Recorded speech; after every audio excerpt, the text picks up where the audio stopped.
वित्तीय वर्ष 2024-25 के लिए पूर्ण केंद्रीय बजट लोकसभा में पेश कर दिया गया है। वित्त मंत्री निर्मला सीतारमण ने अपने अंतरिम बजट भाषण के दौरान टैक्सेशन से जुड़ा कोई बड़ा बदलाव नहीं किया था, लेकिन इस बार उन्होंने कुछ अहम ऐलान किए हैं। वित्त मंत्री ने करीब 4 करोड़ लोगों को टैक्स से जुड़े लाभ होने की बात कही है।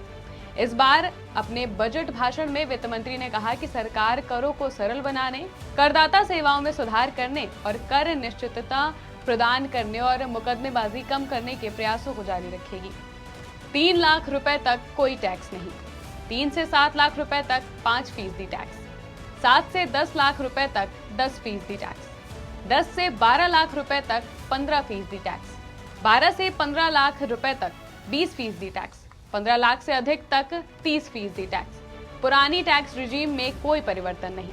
इनकम टैक्स एक्ट को लेकर वित्त मंत्री ने कहा कि इसकी 6 महीने में समीक्षा की जाएगी। इनकम टैक्स को आसान बनाया जाएगा, साथ ही टीडीएस समय पर न देने को अपराध नहीं माना जाएगा। वहीं बजट में कैपिटल गेन छूट की सीमा को 25,000 से बढ़ाकर अब 1,25,000 कर दिया गया है। Long term capital gain tax यानी कि 1 साल से ऊपर के निवेश पर मुनाफा 10% से बढ़ाकर 12.5% कर दिया गया है। दूसरी ओर short term capital gain tax की सीमा 20% कर दी गई है। पहले ये 10% थी। स्टार्टअप्स को बढ़ावा देने के लिए सभी वर्ग के निवेशकों के लिए एंजल कर यानी कि एंजल टैक्स खत्म करने की घोषणा कर दी गई है। इससे स्टार्टअप्स को बढ़ावा मिलने की उम्मीद है, क्योंकि इससे उनके लिए ज्यादा अनुकूल माहौल को बढ़ावा देने की मदद मिलेगी।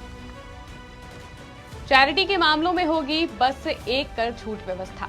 स्टैंडर्ड डिडक्शन 50,000 से बढ़कर हुआ 75,000। विभिन्न भुगतान के लिए 5% की जगह 2% टीडीएस की व्यवस्था। म्यूचुअल फंड्स या यूटीआई के रिपर्चेज पर 20% टीडीएस को लिया गया वापस। ई कॉमर्स ऑपरेटर्स के लिए टीडीएस 1% से घटाकर किया गया 0.1%। टैक्स समाधान के लिए जन विश्वास 2.0 पर काम जारी। म्यूचुअल फंड के रिपर्चेज पर टीडीएस खत्म। Short term capital gain tax की दर 20%। इनकम टैक्स कानून की 6 महीने में करेंगे समीक्षा। एंजल टैक्स को हटाया गया। फाइनेंस मिनिस्टर का पूरा ध्यान न्यू टैक्स रिजीम में शामिल लोगों की तरफ रहा। उन्होंने इस टैक्स व्यवस्था में न सिर्फ स्टैंडर्ड डिडक्शन लिमिट बढ़ाई, बल्कि टैक्स स्लैब में भी बदलाव किया है।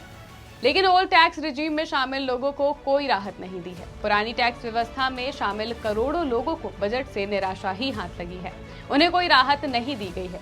निर्मला सीतारमण ने बजट 2024 के जरिए एक बार फिर से लोगों को ओल्ड टैक्स रिजीम से न्यू टैक्स रिजीम की तरफ मोड़ने की कोशिश की है।